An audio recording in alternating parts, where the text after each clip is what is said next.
بھئی کیوں نہیں کوئی طریقہ کرتے, آپ کا اتنا بڑا لیوریج ہے, اتنے آپ کے دوست ہیں امریکن بھی, سارا کچھ, ابھی پریزیڈنٹ ٹرمپ بھی ہو کے گئے وہاں سے 3 ملکوں کو دورہ کر کے, UAE کا اور اس کے بعد سعودی عرب کا اور باقی جگہوں پہ گئے. تو یہ سارا کچھ کیسے ہو گیا؟ آمنہ میرا خیال ہے یہ بڑا سٹرونگ میسیج ہے اسرائیل کو کہ اب میں آ رہا ہوں, میں اللہ نہ کرے کہ میں جناب جدہ بھی جاؤں گا, اس طرح کے حملے کروں گا, اور اس طرح کے حملے جناب دبئی میں بھی ہوں گے, ابو دھابی میں بھی ہوں گے, کویت سٹی میں بھی ہوں گے. اس پر اسی طرح سے ریاکشن ہوا تو کوئی بھی ملک اس کی غضب سے نہیں بچ پائے گا. جی نہیں بٹ صاحب, آخری بات آمنہ یہ ہے کہ دیکھیں اس وقت کم از کم کہنے کی حد تک امریکہ کو اس کا سیریس نوٹس لینا چاہیے کہ ان کی تجویز سے سب کچھ ہو رہا تھا.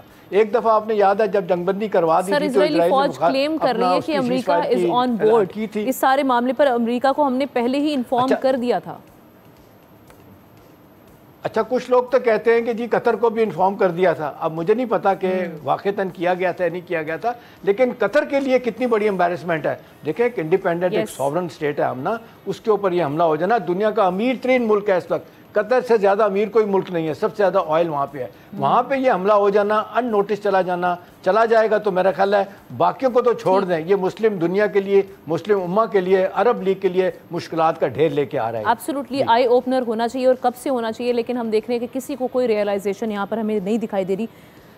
حامد صاحب, اب جو حالات بن چکے ہیں, ایک چیز تو بہت کلیئر ہو چکی ہے, وہ چاہے امریکہ ہو چاہے اسرائیلی جو اس وقت قیادت بیٹھی ہوئی ہے, کسی کو ہاسٹیجز کی کوئی فکر نہیں ہے. وہ ان کی فیملیز ہیں, وہ چاہے پروٹیسٹ کریں, جو حماس کے پاس ہاسٹیجز ہیں جوئش, تو اس حوالے سے ہمیں ایک چیز تو عیاں ہو چکی ہے کہ ان کا نیگوسیشن کا کوئی پلان نہیں ہے, ہاسٹیجز کو ریلیز کروانے کا کوئی پلان نہیں ہے. انہوں نے جو میپ اپنا بنا رکھا ہے اسی پر امپلیمنٹیشن اس وقت جاری ہے. ایم آئی رائٹ؟ بہت شکریہ آمنہ. بالکل, دیکھیے بڑی کلیئر بات ہے کہ یہ اسرائیل کی وہی میں کہوں گا کہ ننگی جارحیت ہے, بربریت ہے, اور کسی بھی خود مختار ملک پر اس طرح حملہ کرنا جو ہے وہ میں سمجھتا ہوں کہ پوری اسلامی دنیا کے لیے چیلنج ہے. اور اگر اس کو نہیں سمجھا گیا تو پھر پوری اسلامی دنیا کے لیے وہ جو شاعر نے کہا کہ تمہاری داستان تک نہ ہوگی داستانوں میں, باری باری پھر سب کی باری آ جائے گی. اور ایک اور بات سمجھنی ہوگی, اور وہ یہ کہ دیکھیے ابھی چند دن پہلے اسرائیل نے یمن کے وزیر اعظم سمیت جب کابینہ پہ حملہ کیا اور اس کے بعد ان کی پورا اڑا دیا گیا, تو اس کے مقابلے میں OIC کی طرف سے اس انداز کا کوئی ریئیکشن نہیں آیا.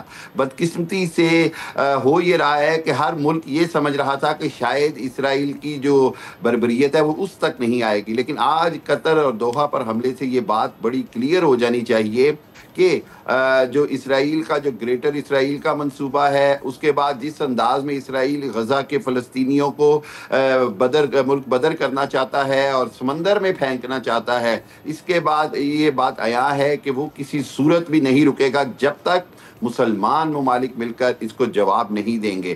امریکہ ہر حالت میں اسرائیل کی پشت پناہی کر رہا ہے. امریکہ مانے یا نہ مانے, امریکہ کی مرضی, امریکہ کی اعانت, امریکہ کی سپورٹ اور ویسٹرن ورلڈ اس میں برابر کی ذمہ دار ہے کہ بغیر اسرائیل کی اتنی جرت نہیں ہو سکتی تھی. اور ایک اور چیز بتا دوں کہ نیتن یاہو کا جو سیاسی کیریئر ہے وہ داؤ پہ لگا ہوا تھا.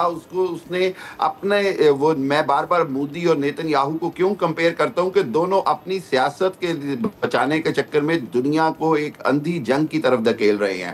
اور بدقسمتی سے جو 54 مسلمان ممالک ہیں وہ اس انداز میں خاموش بیٹھے ہوئے ہیں کہ شاید ان کی باری نہیں آنی ہے. آج ہم نے دیکھا کہ چند دن پہلے نیتن یاہو نے کہا جی کہ ہم دوبارہ ایران پر بھی حملہ کر سکتے ہیں. قطر کی طرف سے آفیشیل سٹیٹمنٹ آیا ہے کہ جی یہ ان کی خود مختاری پر حملہ ہے, لیکن اس کے جواب میں قطر کی حکومت کیا کارروائی کرتی ہے, عرب لیگ کیا کارروائی کرتی ہے, OIC کا اجلاس بلایا جاتا ہے یا نہیں, یا قطر جو ہے وہ سلامتی کونسل کا فوری ایمرجنسی اجلاس بلانے کی بات کرتا ہے یا کیوں نہیں.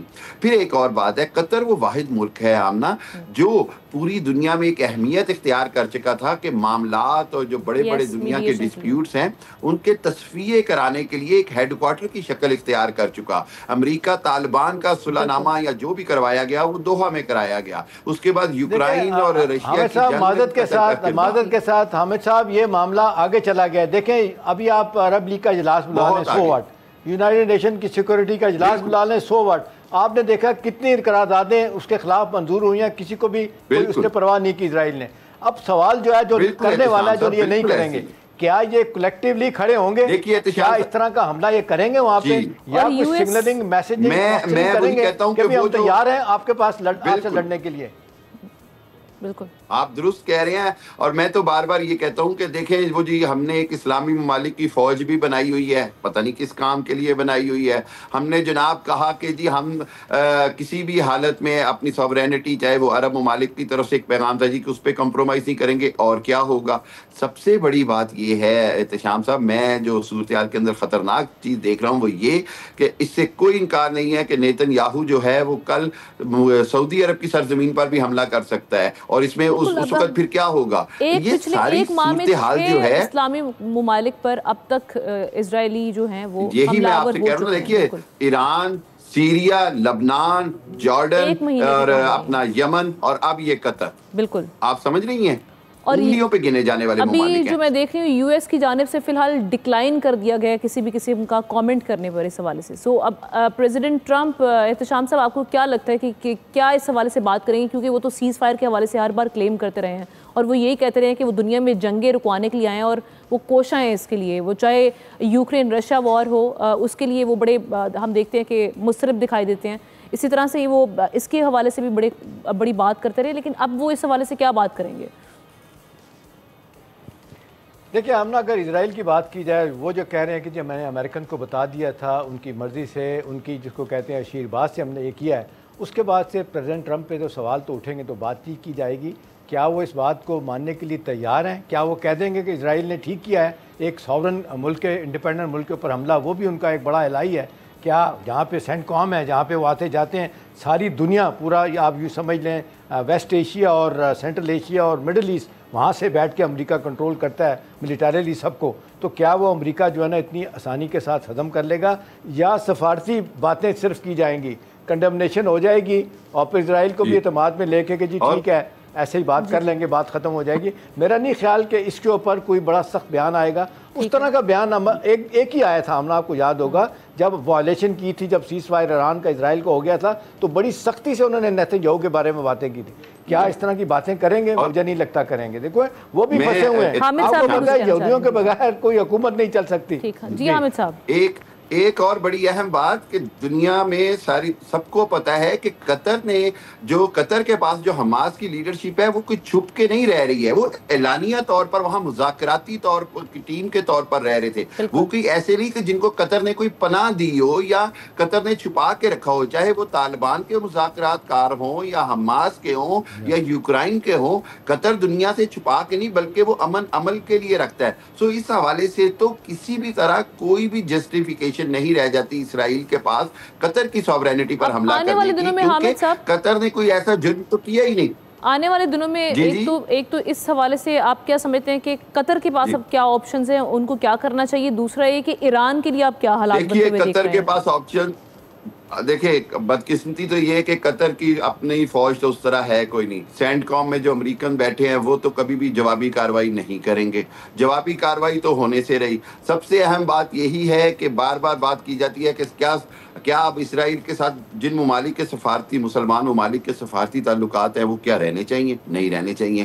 معاشی طور پر ان کے خلاف بائیکاٹ ہونا چاہیے, ان کے اوپر یونائٹڈ نیشن کی طرف سے سینکشنز کی بات تو کی جائے مسلمان ممالک کی طرف سے. اور سب سے بڑھ کر یہ احتشام صاحب بھی دیکھتے ہیں, آپ بھی دیکھتی ہیں کہ عرب دنیا میں تو اسرائیل کے خلاف کسی مظاہرے تک کی اجازت نہیں ہے, جبکہ باقی دنیا میں, یورپ میں, سب جگہ لاکھوں لوگ جو ہیں وہ اسرائیل کی بربریت کی مذمت کرتے ہیں. تو اس حوالے سے عرب دنیا کو اپنی پالیسی بدلنی ہوگی. کہیں نہ کہیں ان کو وہ جو اسرائیلی جو ان کو ہے میں کہوں گا کمپلیکس یا اسرائیل کے جو وہ اس کے زیر نگیں آئے ہوئے ہیں اس سے باہر آنا ہو. اس کے بنا ان کی خود سچویشن جو ہے آنے والے دنوں میں اور خطرناک ہوگی. ایک اور چیز بھی ہے, دیکھیں قطر پہ جو حملہ کیا گیا نا آمنہ, اس کی ایک وجہ یہ بھی ہو سکتی ہے کہ عرب ممالک کے نسبت قطر کے ایران کے ساتھ بہت اچھے تعلقات ہیں, اور ہر جس کو معاملے میں وہ ایران کے ساتھ بڑی حد تک وہ کھڑا بھی ہوتا ہے. شاید یہ ایک میسج اسرائیل کی طرف سے تھا کہ بھئی آپ ان کی سپورٹ کرتے رہیں یا کرتے ہیں, یا چاہے سفارتی پولیٹیکل مورل سپورٹ کرتے ہیں اس کی, تو اس کا بھی آپ کو سزا ملے گی. لیکن میرا خیال ہے آمنہ, آج میں آپ کو بڑا واضح طور پہ بتا دوں, اگر یہ ایشو ان نوٹس چلا گیا, اس پہ کوئی فیصلہ نہ کیا گیا, ایک پالیسی ڈیسیژن عرب لیگ کی طرف سے, OIC کی طرف سے نہ لیا گیا, اور امریکہ نے اس میں بیچ میں نہ آیا امریکہ تو پھر میرا خیال ہے اب یہ جو پاور پالیٹکس بلاک پالیٹکس بڑی تیزی کے ساتھ تبدیل ہو رہی ہے، میرا خیال ہے پھر عرب ممالک اب سوچنے پہ مجبور ہو جائیں گے کہ بھئی بہت دیکھ لیا ہم نے ویسٹ میں رہنے کے بعد، اب ہمیں ایران اور ماسکو کے ساتھ جا کے بیٹھنا ہوگا۔ یہ اتنا آسانی سے نہیں ہوگا، بڑا مشکل کام ہے۔ لیکن دیکھیں مودی کو ایک جھٹکا لگا تھا نا، اس نے ایک میسج دیا جناب، 7 سال سے مودی نہیں گیا تھا وہاں پہ چائنا اور گیا، امریکہ کو میسج دے دیا کہ جی ہمارے پاس اور بھی آپشن ہے۔ اگرچہ پھر آپ نے دیکھا اب ٹرمپ نے راضی کر لیا ان کو، کہا کہ نہیں آپ تو ہمارے بڑے اچھے دوست ہیں، آپ سے ہمارے تعلقات ختم نہیں ہو سکتے۔ مودی صاحب کہتے ہیں جی میں تو اس تلاش میں تھا اس بات کی۔ میرا خیال ہے اب دیکھنا پڑے گا کہ ہم نا یہ سفارتی طور پہ کس طریقے سے ہمارے مسلمان آپریٹ کرتے ہیں۔ اگر انہوں نے ifs and buts سے کام لیا، صرف مذمت سے آگے نہ گئے، تو میرا خیال ہے then they are in for a big trouble، اور پھر ان کو کوئی نہیں روک سکتا۔ بالکل، یہ اب آخری وقت ہے ان کے لیے۔ تھینک یو سو مچ حامد خان المشرقی صاحب، آپ نے کمنٹ کیا ہے۔ تو شام صاحب ہمارے ساتھ ہی رہیں گے، بریک لیتے ہیں، بریک کے بعد واپس ہیں۔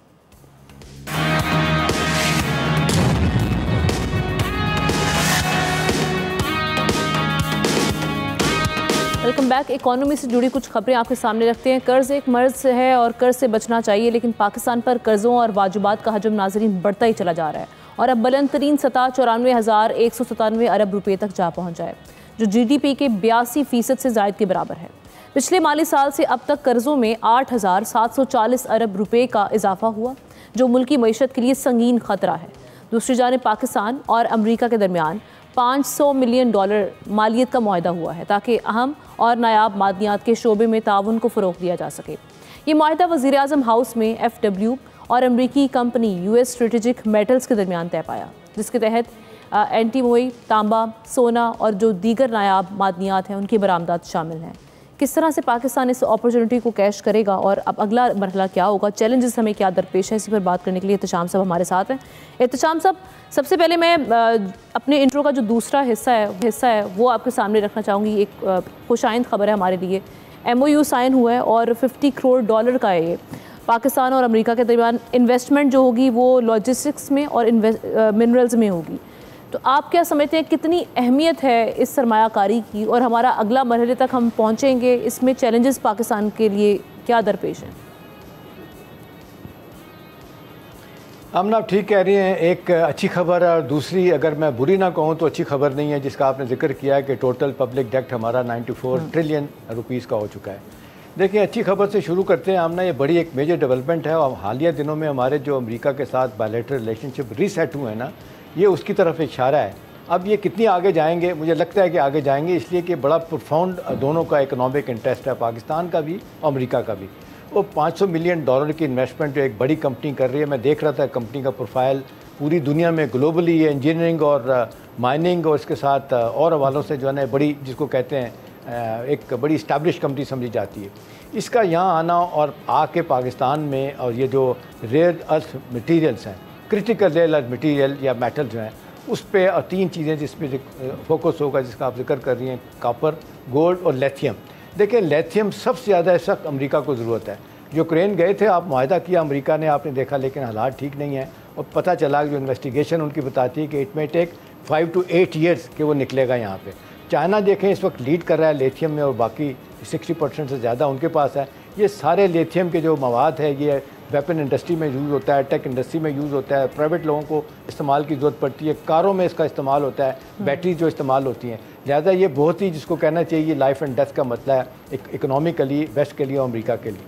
اب امریکہ نے جو فیصلہ کیا، جتنی تیزی کے ساتھ معاہدہ ہوا اور یہ اس پہ کام شروع ہوا، تو یہ تو بڑا واضح طور پہ لگ رہا ہے کہ یہ دونوں کے لیے ون ون سچویشن ہے۔ اب یہ دیکھنے والی بات آمنہ جو آپ پوچھ رہے ہیں، چیلنجز کیا ہیں، مسائل کیا ہیں۔ دیکھیں بلوچستان بھرا ہوا ہے آمنہ، ایک مدت سے، بچپن سے آپ بھی سن رہے ہیں، میں بھی سن رہا ہوں، دنیا جہاں کی وہاں پہ دھاتیں ہیں، گولڈ بھی ہے، سب کچھ ہے۔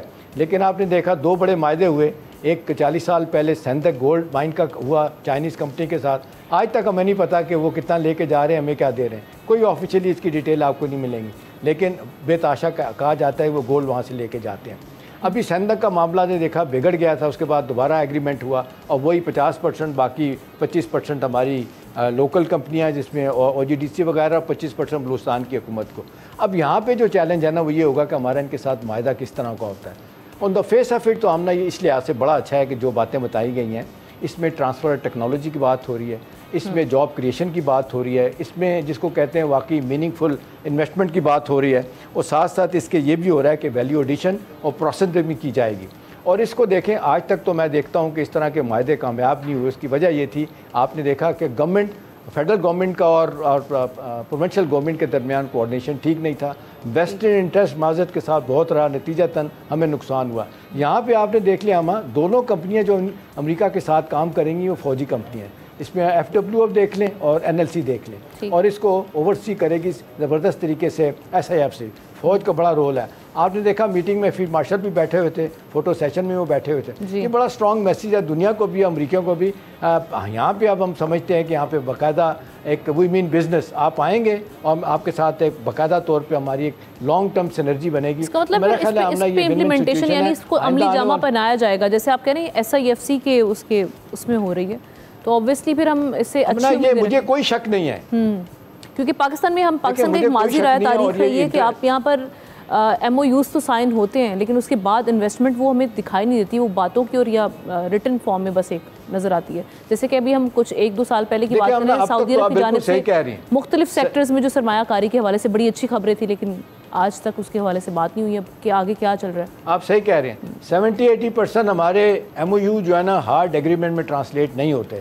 ابھی تو جو ہے نا یہ تو MOU سائن ہوا ہے نا، اس پہ تو جس طریقے سے آپ نے دیکھے ٹاپ کے امریکن بیٹھے ہوئے تھے، نتیلی، وہ پورا نام ان کا میں بھول رہا ہوں، چارجی افیئر ہیں، اپنا کیا کہتے ہیں، ہاں جی، وہ بھی موجود تھی وہاں پہ، اور ان کا سٹیٹمنٹ آفیشلی امریکن ایمبیسی کی طرف سے سٹیٹمنٹ آ جانا، تو یہ جس کو کہتے ہیں اون کر رہے ہیں سارے اس کو۔ اور اس کی وجہ یہ ہے کہ دونوں کا بہت زیادہ انٹرسٹ ہے، امریکیوں کا بہت زیادہ انٹرسٹ ہے۔ ہمیں یہ ہے کہ ابھی ہمارے پاس ٹیکنالوجی نہیں۔ آپ نے دیکھا 2019 میں کیکڑا 1 PTI کی حکومت میں بے تحاشا تیل نکلنے کی بات ہوئی تھی، اور اس کے بعد پتہ چلا کہ جی وہ بند کر کے چلے گئے ہیں، اور کہا جاتا ہے جی $400 سے $500 ملین امریکی کمپنیوں کو نقصان ہوا۔ امریکیوں نے کہا کہ جی ٹھیک ہے، ہم آپ کو دے دیں گے، بند کر کے آ جائیں۔ آج تک وہ نہیں ہے۔ اب یہ کہ اگر یہ ٹرانسفر آف ٹیکنالوجی ہوتی ہے، ہمیں اس حوالے سے جس کو کہتے ہیں مدد ملتی ہے، تو ہم دوسری جگہوں پہ بھی جا کے اس طرح کے بلوچستان میں پروجیکٹ پاکستان خود کر سکتا ہے، اس میں باقی جو کمپنیاں ہیں OGTC جو سول سائٹ پہ ہیں وہ کام کر سکتی ہیں۔ اب میں چاہوں گی، مجھے لگتا ہے کہ اس سٹیج پہ کیونکہ دونوں کی ضرورت ہے، کوئکلی میں بتا دیتا ہوں، یہ تو بہت اچھا ہے۔ دوسرا ہم نے دیکھیں یہ جو مسئلہ ہے نا، جو بہت بڑا مسئلہ ہے، 71 کے بعد سے ہم نے دیکھا کہ ہم قرضے لینے شروع کیے، اس کے بعد IMF کے چنگل میں گئے۔ IMF کے قرضے کے بعد IMF کیونکہ ایک جس کو کہتے ہیں clean bill of health to the economy دیتا ہے، تو ہم نے دھڑا دھڑ قرضے دیے۔ کتنی افسوس کی بات ہے آمنہ کہ یہ پچھلے 3 سالوں میں 9 ٹریلین روپیز کا ہمارے قرضے میں اضافہ ہوا، اور آپ دیکھ لیں پچھلے سال کے مقابلے میں آپ دیکھ لیں ایک دم اس کی ریزن کیا ہے؟ گورنمنٹ سپینڈنگ زیادہ ہے ہماری، ہم جو کہہ رہے ہیں کہ جی باہر حالات ایسے بن چکے ہیں، رشیا یوکرین وار ہے تو کوموڈیٹی جو پرائسز ہیں وہ بڑھ گئی ہیں، اس کی وجہ سے ہے، یا ہم کہیں کہ ہماری جو کرنسی ڈپریسیشن ہے وہ ایک وجہ ہے؟ کہ آپ کیا میجر اس کی ریزنز کیا سمجھتے ہیں؟ آمنہ 1 لائنر تو اس کا سیدھا سا ہے کہ جس کو کہتے ہیں ہمارا ریونیو کم ہے اور ہمارے ایکسپینڈیچر بہت زیادہ ہے۔ یہ مس میچ ہے نا، جو مس میچ، اس کو ابھی تک ہم ختم نہیں کر سکے۔ جب تک یہی نہیں ہوتا، اور دوسری بات یہ کہ جو بجٹ ایکسپینڈیچر کو ہم دیانتداری کے ساتھ اس کو اسٹریم لائن نہیں کرتے، تو میرا خیال ہے ہمارے لیے مشکلات ہوں گی۔ ایک ہی بات ہے اس کے لیے کہ حکومت اس کے لیے کیا کرے گی، کیونکہ ساری دنیا کہہ رہی ہے کہ پاکستان کا مسئلہ یہ ہے کہ پاکستان کے پاس ریسورسز ہیں، ریسورس موبلائزیشن ہو سکتی ہے، ٹیکس دینے کی لوگوں میں صلاحیت ہے، ایک ٹیکسیشن کا فیئر نظام نہیں ہے۔ ایک دوسری بات یہ کی جاتی ہے کہ بھی آپ وہ کہتے ہیں نا اتنی چادر پھیلائیں جتنی آپ اس پہ کر سکتے ہیں، ٹانگیں آپ کے پھیلا سکتے ہیں، ہم ہمیشہ یہی کرتے ہیں۔ ابھی دیکھ لیں، اب یہ روز بات ہوتی ہے کہ موجودہ بجٹ میں آپ دیکھ لیں 19 ٹریلین کا ریونیو ٹوٹل آنا ہے، اس میں 8 ٹریلین سیدھا صوبوں کو چلا جائے گا، 8 ٹریلین جائے گا آپ کا دفاع میں، باقی آپ دیکھ لیں PSG میں جائے گا 1.5 ٹریلین روپیہ، پھر سول ایکسپینڈیچر کے لیے جائے گا۔ حکومت کو کام چلانے کے لیے پھر قرضے لینے پڑیں گے۔ اس وشیس سرکل سے بچنے کا ایک ہی طریقہ آمنہ کہ نیو ریسورس موبلائزیشن تلاش کی جائے، اور ان کو مجبور کیا جائے صوبوں کو کہ بھئی دفاع آپ کو نہیں اس کا فائدہ پہنچتا، یہ ڈیٹ جو ہم پے کرتے ہیں آپ کو نہیں فائدہ ہوتا، لہٰذا انہیں کہا جائے کہ جی آپ اپنے طور پہ اپنے ریونیو اکٹھے کریں اور اپنی ٹیکسیشن لگائیں، اور یہ جو آپ 10% ون گو میں 2010 میں آپ نے یہ اپنا زیادہ ریسورسز لیے تھے ان کو کم کریں۔ ایک تو یہ کرنا پڑے گا، دوسرا یہ ہے کہ یہاں پہ FBR کو ہم نہ کوئی